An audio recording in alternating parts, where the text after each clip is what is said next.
Don José.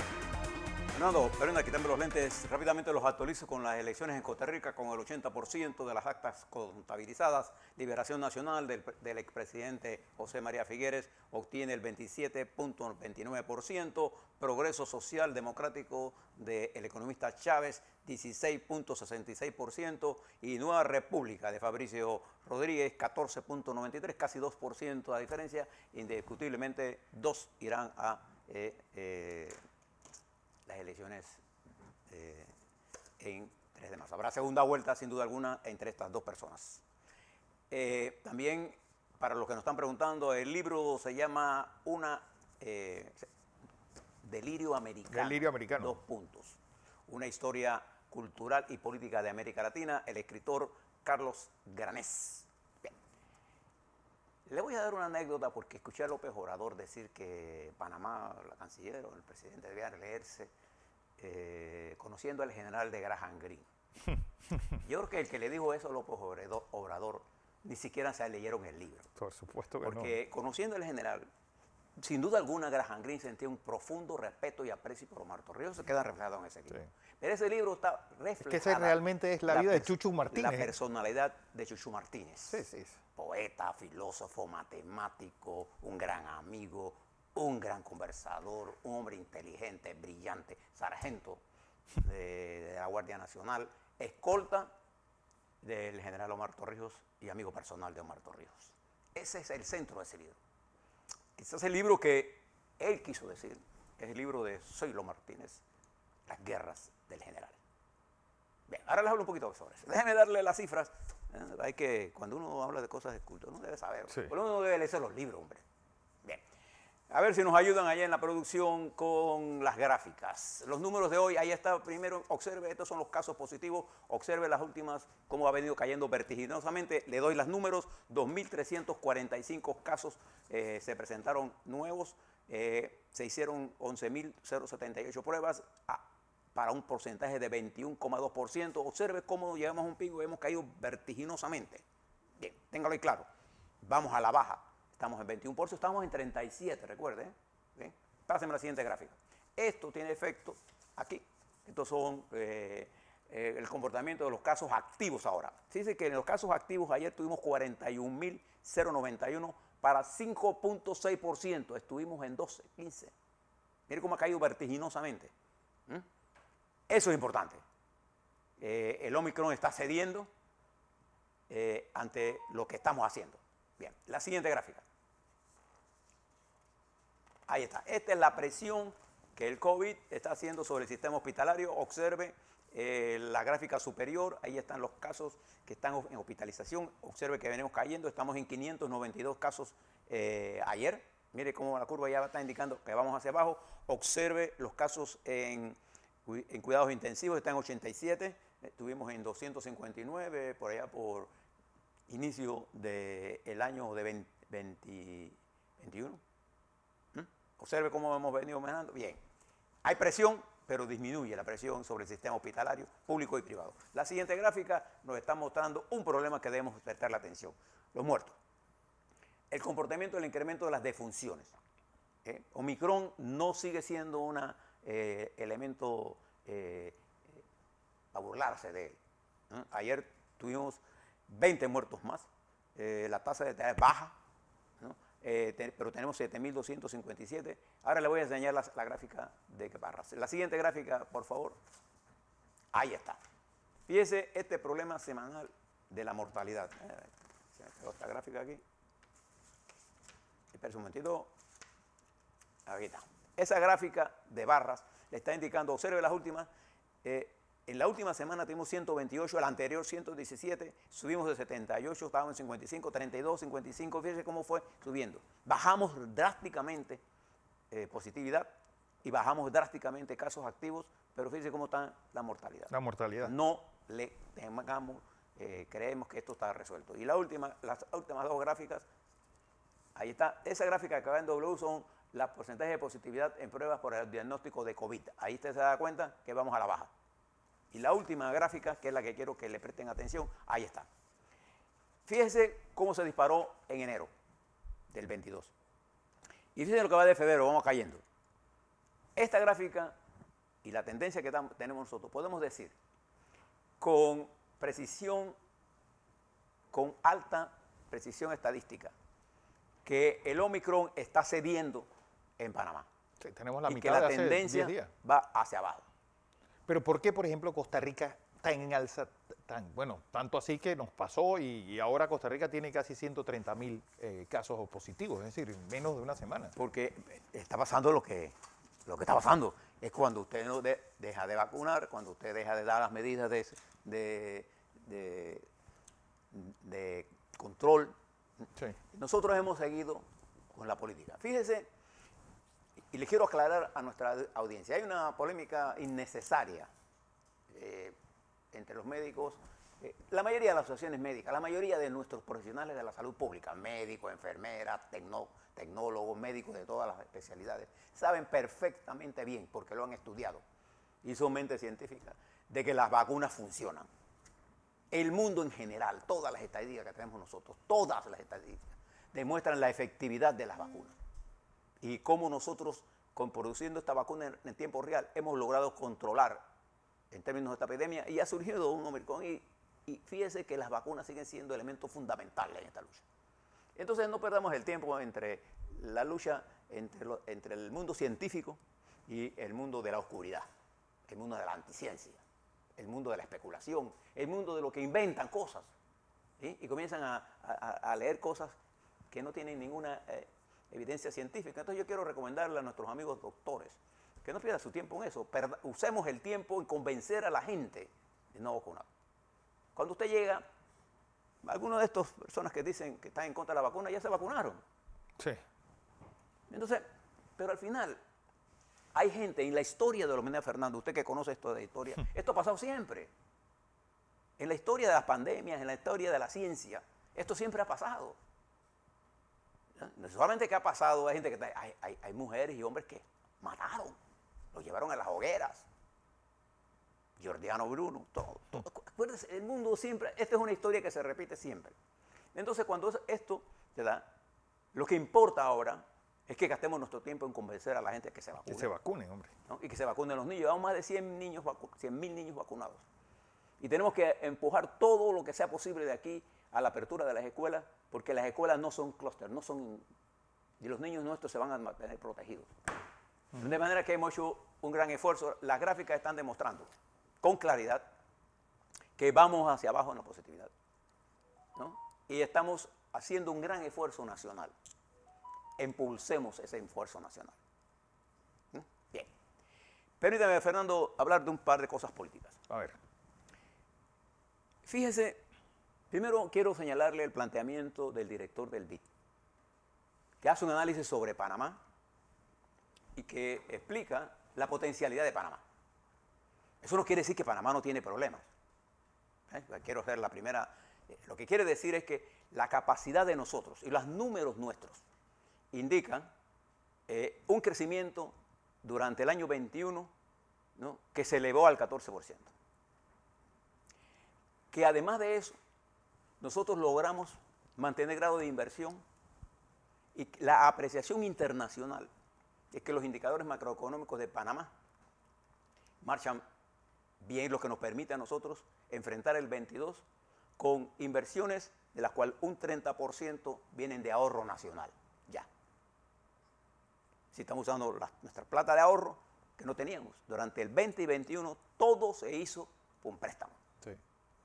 Entonces hemos avanzado, tenemos una infraestructura importante, efectiva en puertos, en canal seco, en telecomunicaciones, en cables de comunicación internacional, sistema bancario, etc. Eso quiere decir que no tenemos un problema serio de empleo y que hay que hacer más cosas. Claro que sí. Claro. Hay que invertir más en infraestructura. Entonces, fíjese, se da una polémica entre, voy a hablar con este primer tema, México y nosotros. Entonces, leo el sábado una columna del subdirector del periódico La Prensa, Rolando Rodríguez. distinguido periodista Rolando Rodríguez. En esa, él intenta vincular que el irrespeto de López Obrador a nosotros se debe al nivel en que ha decaído Panamá. Entonces, el esfuerzo que él hace es digno de mejor. Fíjense, entre México y Panamá, distinguido señor vicepresidente, señor subdirector. México termina el año en recesión, creciendo 0.04%. Nosotros terminamos el año sobre 14%. México está en una inflación del 7%, nosotros estamos en 3,2% a fin de 21. Nosotros tenemos una mejor calificación y sería un grave error suyo meterle la cabeza a Panamá que la corrupción en México o que la corrupción en Panamá es tan grande que sobrepasa el aprecio que López Obrador pueda tener por nosotros. La corrupción en México, mi querido vicepresidente, subdirector, es de lo más grande que puede usted imaginarse de la historia. El asesinato de periodistas, el control de los carteles de la droga y del crimen organizado. López Obrador cierra los ojos frente a eso. López Obrador no respeta ni a su pueblo, va a respetar a los otros pueblos. Sí. Entonces quiero que si usted tiene alguna opinión sobre la corrupción, no mezcle una cosa con la otra. Esa es la primera cosa. Y segundo, observé la posición de Castañedas. Yo les quiero decir, yo leí la historia de esta joven, esta señora que van a mandar de embajadora.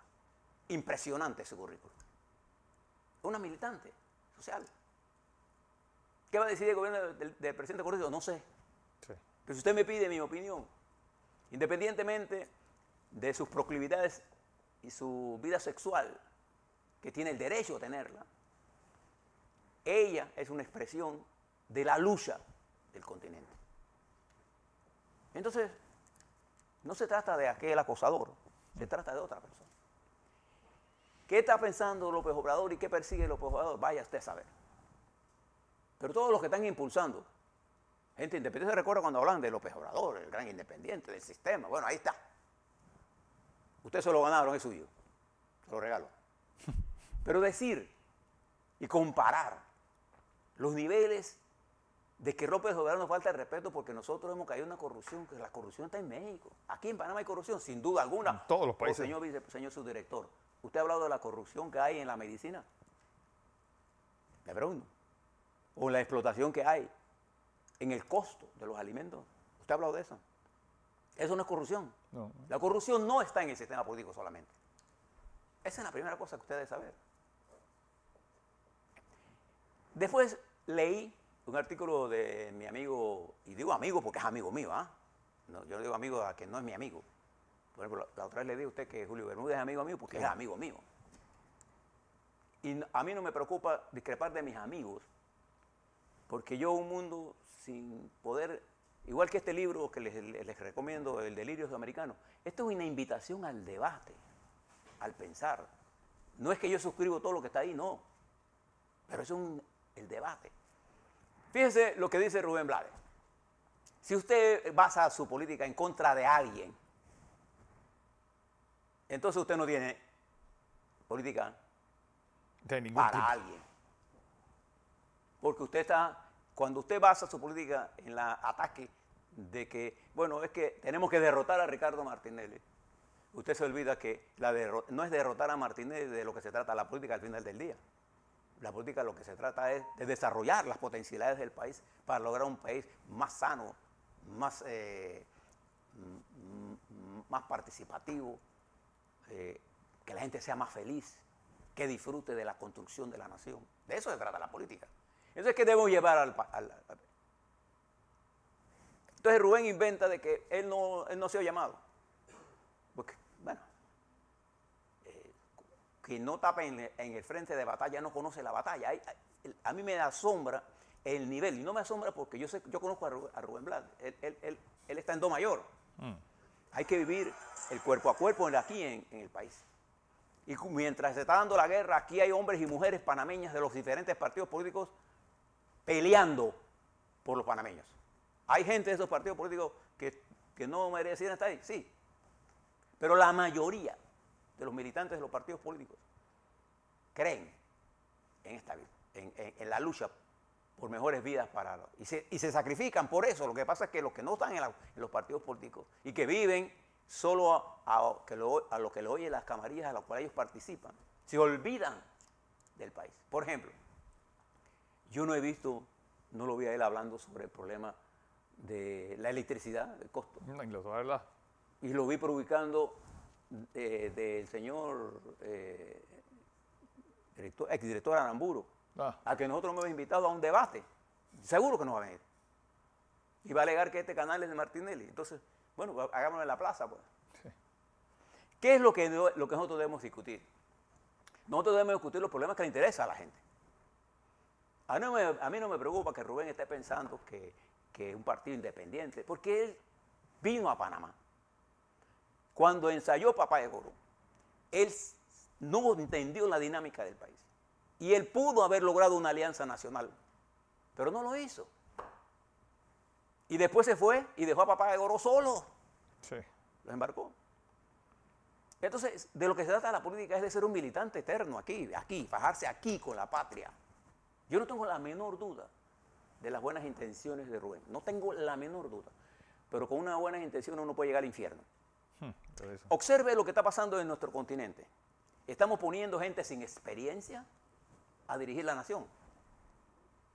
Y lo que nosotros necesitamos en mundos como estos es nuestros mejores hombres y mujeres de experiencia. ¿Hay gente joven que puede tener experiencia? Sí, sin duda alguna. Pero el camino que tenemos que ver en esta coyuntura requiere de talentos cuya especialidad sea automática. Cuando yo nombre un ministro de Educación, sepa exactamente lo que tenga que hacer. Pero no está inventando. Mira el caso de Chile. En Chile nació una fuerza casi independiente que se transformó en partido, porque para ser fuerza independiente tiene que transformarse en partido. No hay forma, porque no hay estructura. Y fíjense que ellos hicieron eso en Colombia también. Hay fuerzas ya organizadas en partido. ¿Y qué problema se enfrenta un hombre de 36 años como Bode? Se enfrenta a un país complicado que tiene que definir cuál va a ser el futuro minero de ese país, que tiene que definir cuál es el sistema de pensiones, que tiene que definir qué va a hacer con la deuda, con la pobreza, que tiene que definir qué va a hacer con el desempleo, qué va a hacer con la migración. Usted se imagina la cantidad de problemas que ese muchacho va a enfrentar. Mira lo que pasa con el presidente de Perú, independiente. Él no es miembro de ningún partido siquiera. Él corrió en la plataforma de un partido de izquierda. Pero si hay un hombre conservador en su mente, ese hombre se llama Pedro Castillo. Conservador en los derechos sociales, en los derechos de los LGTB, en los derechos sexuales de la gente, en los derechos de las mujeres a no ser agredidas. Es un hombre conservador. Es un hombre que viene del campo. Y la gente del campo tiende a ser hombres de derecha. Sí. Créamelo. Entonces, ¿quién llega sin experiencia? No quería atender desde la presidencia, sino se fue a una casa, se olvidó que para atender a la gente allá, eso es ilegal, tiene que atender a la presidencia. Vuelve a la presidencia, lleva 3 gobiernos, el último duró 3 días, 72 horas. Ahí está. Entonces, cuando uno habla de estas cosas, uno tiene que pensar en lo externo y en lo interno. Pero uno tiene que pensar, la política exterior de un país está diseñada por las necesidades del pueblo a que usted le está diseñando esa manera. Y cada pueblo, decía Omar Torrijos, tiene su propia aspirina. ¿Quién puede predecir qué va a pasar en la República de Panamá en los próximos 11 meses? Sí. ¿Quién? Entonces hay una campaña de destrucción de los partidos políticos y la campaña de destrucción de los partidos políticos llevó a Venezuela donde está. Mire lo que hizo Ortega. Leyes que declaran que uno es un antipatriota si difiere del presidente. Entonces, estos movimientos que se llaman independientes, que existen, claro que existen, al final tendrán que organizarse en partidos políticos. Y al organizarse en partidos políticos, observe para que usted vea, del mismo lo manda, observe quiénes son los que están nutriendo ese partido. Una parte de ellos son exmilitares. Sí. Para que usted sepa. Eso está mal, ¿no? Porque el problema de la contaminación, yo no conozco ningún patriota que en el hacer de la patria no se contamine con algo. Porque ¿a qué le llaman? Depende de qué se contamine usted. Yo prefiero un hombre contaminado en la defensa de los intereses nacionales, porque uno se contamina porque se equivoca. ¿Y quiénes no se equivocan? Los que no hacen nada. Los que predican la moral del calzoncillo sin entender la dialéctica de la política. ¿Cuántos de ellos han buscado votos? A ver, observe las elecciones en Costa Rica ahora. Les dije a ustedes que iba a haber 3 o 4 candidatos nada más de los 25. Los 25 quedaron los 20 corriendo en medio. Esos eran los independientes. ¿Y por qué no? Porque el pueblo no come cuento.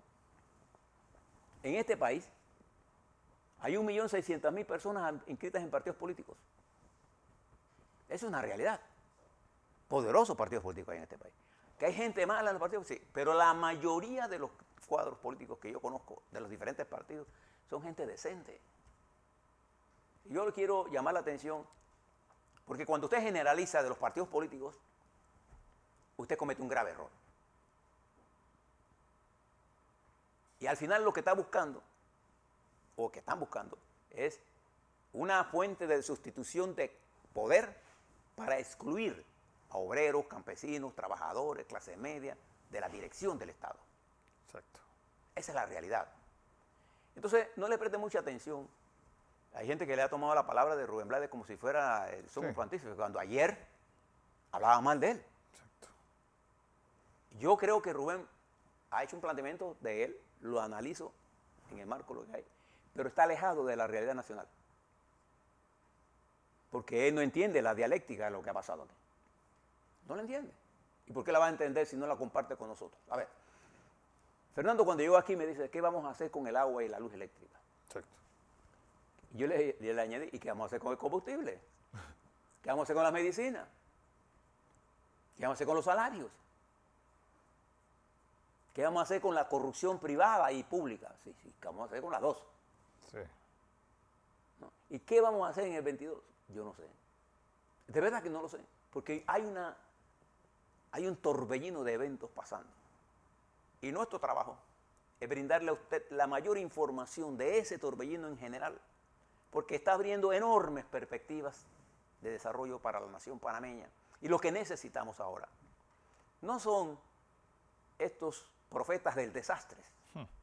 Lo que necesitamos es visionarios que nos ayuden a construir un país con mayor participación, con mayores ingresos para la gente, con mejores pensiones, con mayor apoyo al campesino y a los indígenas, con mayor respeto a las mujeres, con mayor tolerancia y sobre todo un país con mayor solidaridad internacional y comprensión. Y para eso, mis queridos amigos, se necesita gente de talento y de talante para poder impulsar estas transformaciones. Así es.